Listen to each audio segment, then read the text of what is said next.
Para cuando terminemos nuestro estudio en el Salmo 139 el día de hoy, habremos invertido en total unas 2 horas explorando esta bella canción.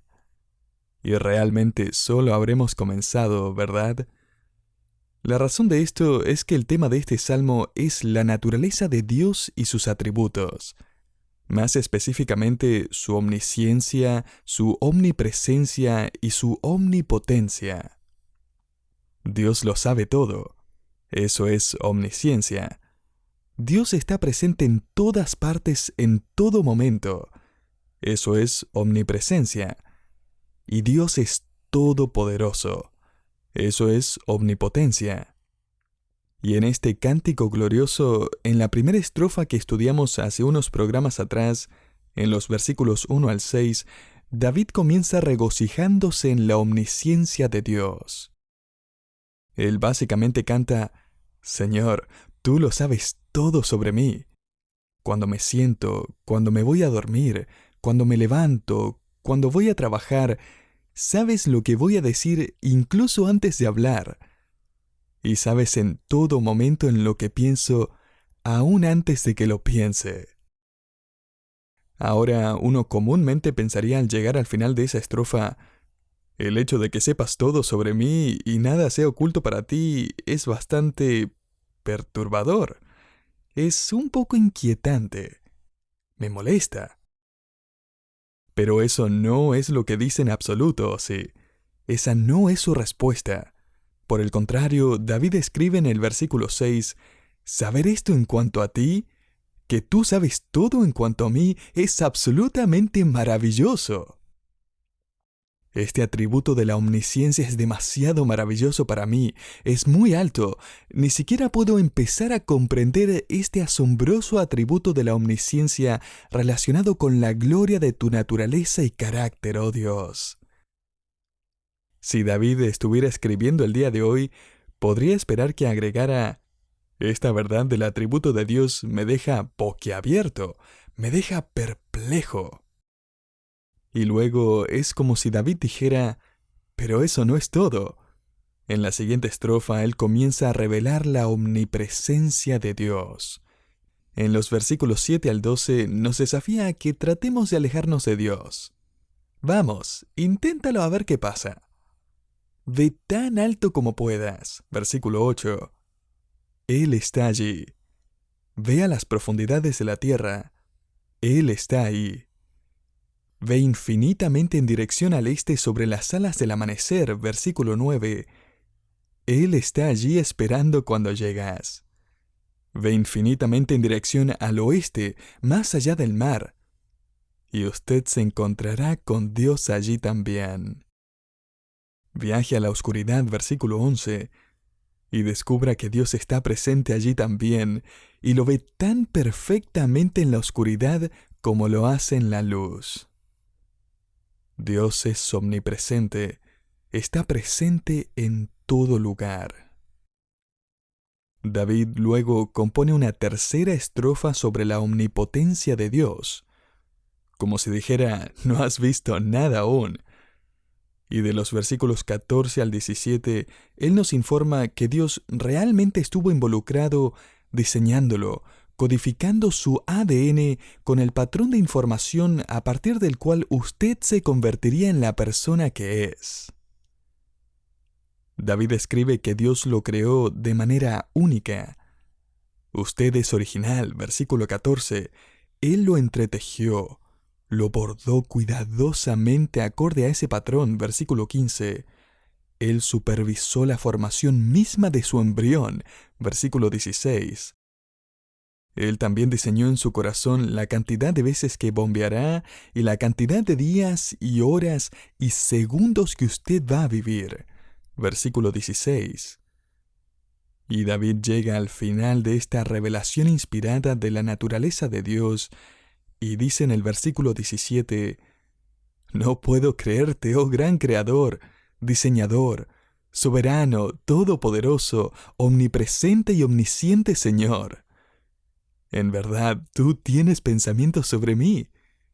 Tus pensamientos son preciosos». El hecho de que pienses acerca de mí, dice David, es asombroso, es increíble. Eso es verdad para nosotros también, querido oyente. Piensa en el hecho de que Dios piensa en usted, que Él lo creó, que Él lo entretejió, de acuerdo con trillones de pensamientos personales acerca de su diseño, y nunca ha dejado de pensar en usted. David canta, «Cuán preciosos son para mí tus pensamientos, oh Dios». Tenga en cuenta también cómo esta canción responde a las preguntas críticas que podría estar teniendo en su mente. ¿Cuánto sabe Dios realmente de mí? Él lo sabe todo. ¿Qué tan cerca está Dios de mí ahora mismo? Él nunca estará lejos de usted. Nunca. ¿Con cuánto cuidado me hizo Dios? ¿Se habrá equivocado? Porque al mirarme siento que algunas cosas se le escaparon de las manos. ¿Realmente quiso hacer eso? ¿Y dejarme con esa enfermedad? ¿Ese impedimento? Dios, según este salmo, lo hizo con tal precisión molecular y diseño microscópico que solo en los últimos años hemos comenzado a desentrañar el misterio y las maravillas del ADN. La revelación a través de David estaba muy por delante de la ciencia. David escribe, «Desde el momento en que fuiste concebido, la información que te hace único vino de la fuente de información, el gran diseñador y creador Dios». Desde su huella digital hasta la forma de su nariz y el color de su cabello, hasta sus mejores habilidades y sus discapacidades más dolorosas, todo ha sido diseñado por Él para que cada uno de nosotros pueda confiar en Él de manera única y depender de Él y gloriarnos en Él y anhelar que Él nos glorifique y nos dé cuerpos perfectos e inmortales en el cielo. Y mientras tanto, testifiquemos a nuestro mundo a través de nuestras vidas que su gracia es absolutamente suficiente y que su palabra es fiel para enfrentar otro día con fe en Él. Ahora, en este salmo, David comienza a cantar una estrofa bastante interesante. Observa el versículo 19. Él dice, «De cierto, oh Dios, harás morir al impío. Apartaos pues de mí, hombres sanguinarios, porque blasfemias dicen ellos contra ti. Tus enemigos toman en vano tu nombre. ¿No odio, Jehová, a los que te aborrecen, y me enardezco contra tus enemigos? Los aborrezco por completo, los tengo por enemigos». Esto es lo que un autor llamó odio santo. ¿Por qué? Ciertamente parece un poco extraño que David empiece a cantar este tipo de cosas justo después de todo lo que acabamos de estudiar. Sin embargo, esto tiene mucho sentido, porque a la verdad, cuando uno contempla la gloria de Dios y cuando se maravilla con la magnificencia de su naturaleza y su carácter y su diseño y su poder y su cuidado y sus pensamientos hacia la humanidad, uno naturalmente va a despreciar y aborrecer aún más a los que pisotean el nombre y la gloria de Dios. ¿Notó cómo los escribe David en los versículos 19 y 20? Son asesinos impenitentes, son blasfemos maliciosos, se enorgullecen del hecho de que son enemigos de Dios, desafían a Dios de manera intencional y maliciosa. Estos no son ateos pasivos. Estas no son personas que simplemente no les gusta ir a la iglesia. Estas son personas que desprecian y que odian abierta y descaradamente a Dios y al pueblo de Dios. Entonces David básicamente ora, «Señor, ¿por qué no los matas ahora? ¿Por qué esperar hasta el juicio final para dar tu veredicto y juzgarlos con justicia y rectitud? ¿Para qué esperar? Hazlo ahora, Señor. Silencia su blasfemia». David, por supuesto, no se toma el asunto en sus propias manos. Es importante entender eso y ver que él confía que Dios a su tiempo, va a derramar su justicia y su juicio. Pero él ruega por ello, ya que él busca la gloria, la honra y la vindicación de Dios. El versículo 21 proporciona un matiz interesante a la actitud de David. Él escribe: ¿No odio, oh Jehová, a los que te aborrecen y me enardezco contra tus enemigos? Ahora, ¿qué quiere decir David con todo eso? La palabra traducida como me enardezco explica la palabra odio. Es una palabra hebrea que se puede traducir como afligirse o disgustarse. No es entonces un odio ciego en contra del pecador, sino un odio por el pecado al que representan, aplauden y promueven. La actitud de David parece ser algo como: no puedo soportar su pecado, pero a la vez lamento su condición. Charles Spurgeon, comentando sobre este texto, escribe: esto no es tanto una mala disposición en contra de ellos, como un dolor en su corazón y tristeza por su incredulidad.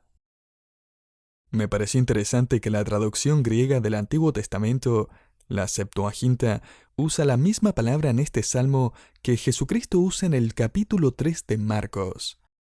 En el versículo 5 se nos dice que él miró a la multitud incrédula con enojo. A veces nos cuesta pensar en esto porque tenemos la impresión de que Jesús era siempre dulce y tierno y suave al hablar.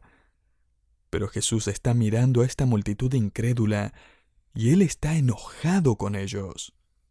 El versículo luego continúa diciendo que él estaba entristecido por la dureza de su corazón. Ahora, esa palabra traducida enojo es la misma palabra traducida odio en este salmo. Este es el santo odio por el pecado. Esta es una ira justa, mezclada con tristeza y dolor por la rebeldía del pecador contra el Dios creador. El cristiano promedio se equivoca enormemente cuando le resta importancia a las blasfemias de quienes lo rodean. Ellos rechazan a Dios y se rebelan en contra de la palabra de Dios, y el creyente simplemente sonríe y perdona rápidamente a los que pecan descaradamente al rechazar la autoridad de Dios, incluso cuando el pecador nunca pidió perdón. Siempre me ha preocupado un poco, y honestamente me irrita un poco también, ver o escuchar que pastores y líderes religiosos se paran enfrente de una comunidad o un juzgado o alguna institución y confiesan los pecados de otros. He escuchado que muchos confiesan los pecados de su nación, lo que me parece interesante ya que están confesando los pecados de una nación cuando ésta sigue categórica y descaradamente rebelándose en contra de la gloria de Dios y la autoridad de su palabra. Querido oyente, usted y yo no tenemos el poder de perdonar a nadie más, ya sea de forma individual o grupal. Usted solo puede pedir perdón por lo que es responsable, por las cosas que usted ha hecho. Usted solo puede pedir perdón por su propio pecado. Usted no puede pedir perdón por su nación y menos perdonar a algún grupo de personas. Lo que usted puede hacer es presentarle el Evangelio a su nación y orar para que cada persona individualmente se arrepienta de su pecado. Ese es nuestro mensaje. David no pide perdón por los pecadores que odian y desafían descaradamente al Señor.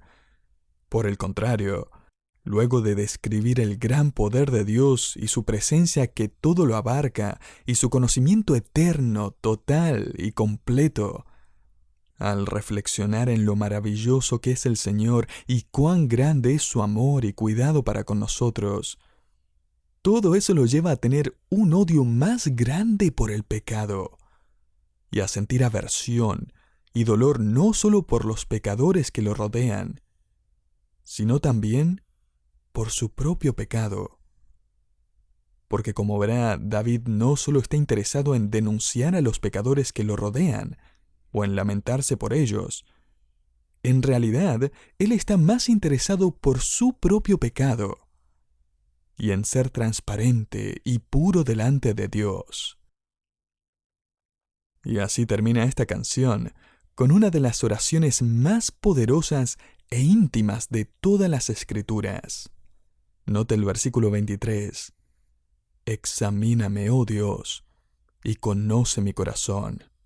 Pruébame y conoce mis pensamientos. Esta estrofa final tiene mucho sentido, ¿no es así?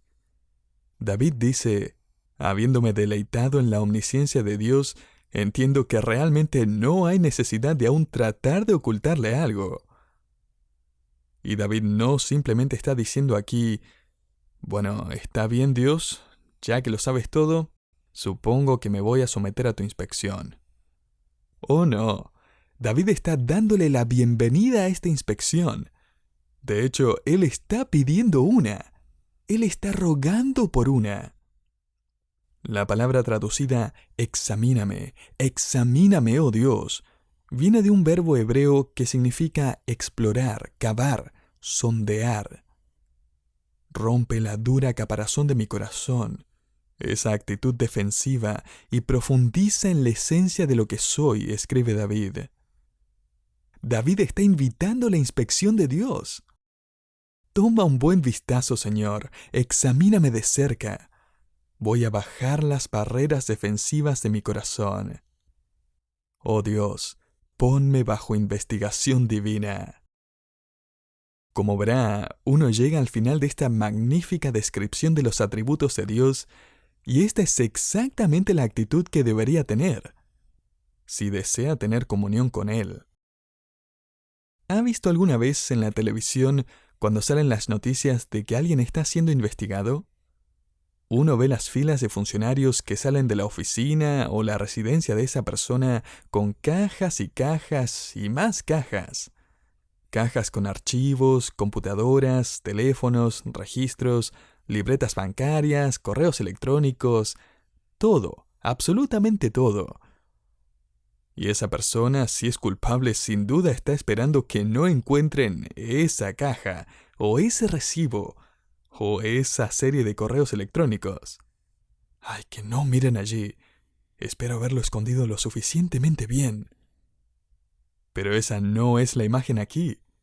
En el Salmo 139, David corre al aire libre con todas sus cajas, todos sus registros, todos sus correos electrónicos y dice, «Señor, no pases esto por alto, mira aquí también». Y tenga en cuenta que David no está diciendo esto porque está bastante seguro de que Dios no va a encontrar nada. Él dice esto porque sabe que Dios va a encontrar lo que el mismo David podría pasar por alto. Porque nosotros no nos conocemos a nosotros mismos tan bien como Dios nos conoce. Nosotros podemos esconder nuestro pecado, tirarlo debajo de la alfombra, por así decirlo. Podemos buscar excusas, podemos decir que no es tan malo. Pero David dice, encuéntralo, Señor. Llámame la atención porque quiero caminar rectamente contigo. Charles Spurgeon escribió este interesante párrafo mientras comentaba este versículo. La autoexaminación no es una tarea tan sencilla como podría parecer a primera vista. Ningún cristiano que realmente la haya practicado lo ha encontrado fácil. Pero, ¿existe algún ejercicio del alma que alguno de nosotros haya encontrado tan insatisfactorio, tan imposible como la autoexaminación? El hecho es que el corazón es sumamente complicado y complejo. Solo unas pocas cosas obvias y flotando en la superficie una persona quizás logre descubrir. Pero hay recovecos y espacios en las habitaciones de este profundo, insondable y extremadamente complejo corazón pecaminoso al que nunca podrá llegar una simple investigación humana. Por tanto, es la prerrogativa de Dios el escudriñar el corazón humano, y si se lo pide, Él lo va a hacer. Él lo creó, Él lo hizo, Él lo conoce, sus fortalezas, sus debilidades, su pecado. Así que David escribe en el versículo 24, Señor, señala todo lo que veas que te entristece y molesta y que te ofende. Ve si hay camino de perversidad en mí. Déjame saber si hay algo hiriente, peligroso, autodestructivo, pecaminoso, y guíame en el camino eterno. Los eruditos del Antiguo Testamento afirman que esta frase final se podría traducir como guíame por el camino antiguo. Es decir, guíame por el camino que fue revelado en la antigüedad por medio de Moisés. En otras palabras, David le pide a Dios que lo guíe de acuerdo con su palabra.